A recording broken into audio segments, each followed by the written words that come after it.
ஒரு பெண்மணி இங்க வந்து 3 மணி நேரம் உட்காரணும்னா அங்க வீட்டுக்காரர் பொறுமையா இருக்கணும்.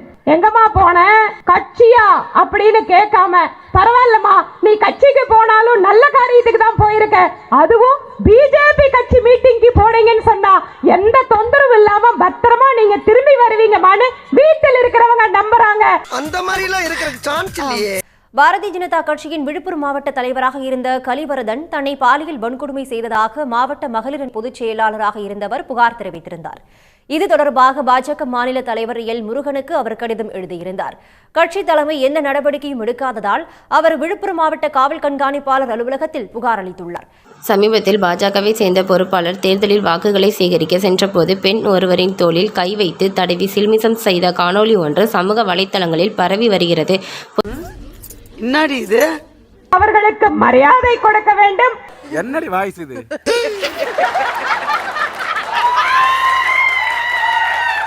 அவர்களுக்கு வாழ்க்கையில் கௌரவம் கொடுக்க வேண்டும் என்று நினைப்பது பாரதிய ஜனதா கட்சி. இதோ இங்கு உங்கள் கண்ணு முன்னால மேடையில் உட்கார்ந்து இருக்கிறவர்களை பாருங்கள்.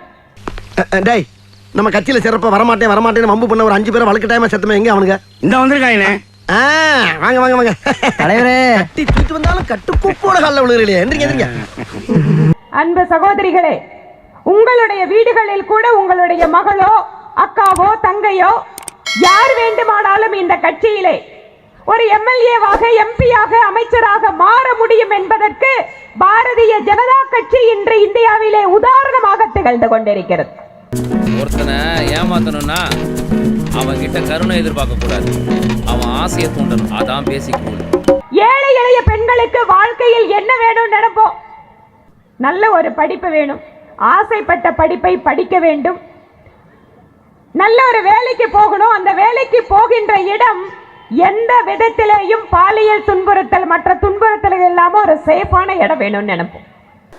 பீகாரிலும் பாட்னாவிலே நடைபெற்ற சம்பவம், ஒரு பெண் மிக கொடூரமான முறையிலே பாலியல் வன்கொடுமைக்கு ஆளாக்கப்பட்டு நாசம் செய்யப்பட்ட சம்பவம். இந்த 4 சம்பவங்களிலுமே பாரதிய ஜனதா கட்சியினுடைய ஆட்சி, அல்லது ஆதரவுடைய ஆட்சி தான் நடைபெற்று வருகிறது. மூஞ்ச பார்த்தா டக்குன்னு எழுதுறேன். இப்பதான் எழுதுறேன் நானு. தாத்திக்கிட்டு மூடிக்கிட்டு போ அண்ணே, தாத்திக்கிட்டு மூடிக்கிட்டு போ. இந்தியாவிலே இத்தனை வருட காலத்துக்கு பின்பாக கழிப்பிடம் கிடைப்பது என்பது பெண்களுக்கு இப்போதுதான் நனவாகி இருக்கிறது. நல்ல வீடு என்பது, அதுவும் அந்த வீடு பெண்கள் பெயரிலே கிடைக்க வேண்டும் என்பதற்காக அனைவருக்கும் வீடு திட்டத்தில் பெரும்பான்மையான வீடுகள் பெண்களுடைய பெயரிலே பிரதமர் மோடி அவர்களால் வழங்கப்பட்டிருக்கிறது. ராமநாதபுரம் மாவட்டம் ரெகுநாதபுரம் ஊராட்சியில் பிரதமரின் வீடு கட்டும் திட்டம் மற்றும் தனிநபர் கழிப்பறை கட்டுவதில் மோசடி நடைபெற்றுள்ளதாக குற்றச்சாட்டு எழுந்துள்ளது.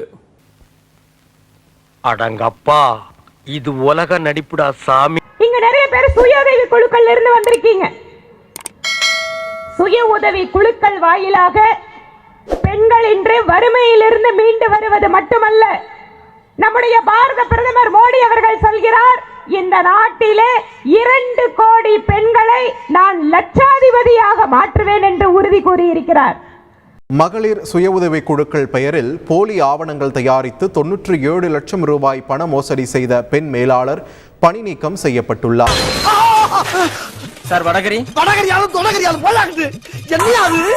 இதை எல்லாத்தையும் தாண்டி உங்களை லட்சாதிபதிகளாக மாற்றுவேன் என்று இந்த நாட்டினுடைய பிரதமர் உறுதியெடுத்து அதற்காக பணிகளை தொடங்கி அந்த லட்சியத்திலே இப்போது இன்னும் 1 கோடி பெண்களை நான் லட்சாதிபதிகளாக மாற்றுவேன் என்று வாக்குறுதி கொடுத்திருக்கிறார். இதுக்கே இவ்வளவு சந்தோஷம்னா 15 லட்சம் தாரம்னு ஒரு ஆளு சொன்னார்ல, அந்த 15 லட்சம் தந்தா எல்லாரும் 1000 சதுரடியில வீடு கட்டிடுவாங்க. எவ்வளவு வாழ்க்கை வசந்த வாழ்க்கையா இருக்கும். 10 வருஷம் ஆச்சப்பா 15 லட்சம் தாரம்னு சொல்லி. 3வது தடவையும் பிரதமரா வர்றதுக்கு ஆசைப்படுதீங்கள, ஒரு 5 லட்சம் ரூபாயாவது அனுப்புங்க. இன்னைக்கு பெண்கள் அவர்கள் ஒவ்வொருத்தரும், நான் தையல் மிஷின் வச்சிருக்கேங்க, 1 மிஷின் போட்டேன், இப்ப 4 மிஷினுக்கு எனக்கு பேங்க்ல லோன் கிடைச்சது, நான் இன்னைக்கு லட்சாதிபதியா மாறி இருக்கேன். நான் ஒரு ஸ்கூட்டி எடுத்திருந்தேன், அந்த ஸ்கூட்டில நான் துணிகள் எல்லாம் வச்சு வியாபாரம் பண்ணிட்டு இருந்தேன். புடவையா இருக்கலாம், நைட்டியா இருக்கலாம், இன்ஸ்கர்ட்டா இருக்கலாம். ஆனா இன்னைக்கு நான் ஸ்கூட்டில போய் துணி வித்துட்டு இருந்தேன்னா ஒரு இடத்தை வாடகைக்கு எடுத்து தனியா கடை ஆரம்பிச்சு இன்னைக்கு 4 பெண்களுக்கு நான் வேலை கொடுத்திருக்கிறேன் என்று சகோதரிகள் இன்று மாறிக்கொண்டிருக்கிறார்கள். பாஜகவில் மதுரை புறநகர் விளையாட்டு மற்றும் திறன் மேம்பாட்டு பிரிவு மாவட்ட செயலாளராக பதவி வகித்து வருபவர் மோனிஷ் பாபு. இவர் பல பெண்களுக்கு வேலை வாங்கி தருவதாக கூறியும் சினிமாவில் வாய்ப்பு பெற்று தருவதாக கூறியும் பணம், நகை உள்ளிட்டவற்றை பெற்றுள்ளார். ஆனால் கூறியபடி ஒருவருக்கு கூட வேலையும் சினிமா வாய்ப்பும் பெற்று தரவில்லை. இவரிடம் இதுவரை 100க்கும் மேற்பட்ட பெண்கள் ஏமாந்து உள்ளனர்.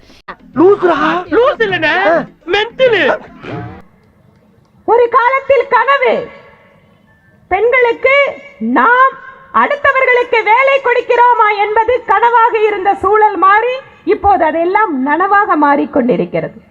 கிராமப்புறத்தில் இருக்கக்கூடிய பெண்கள் விவசாய வேலைகளில் ட்ரோன்களை பயன்படுத்த வேண்டும் என்பதற்காக 15,000 பெண்களுக்கு இலவசமாக பயிற்சி கொடுத்து மத்திய அரசு இலவசமா ட்ரோன் கொடுக்குது.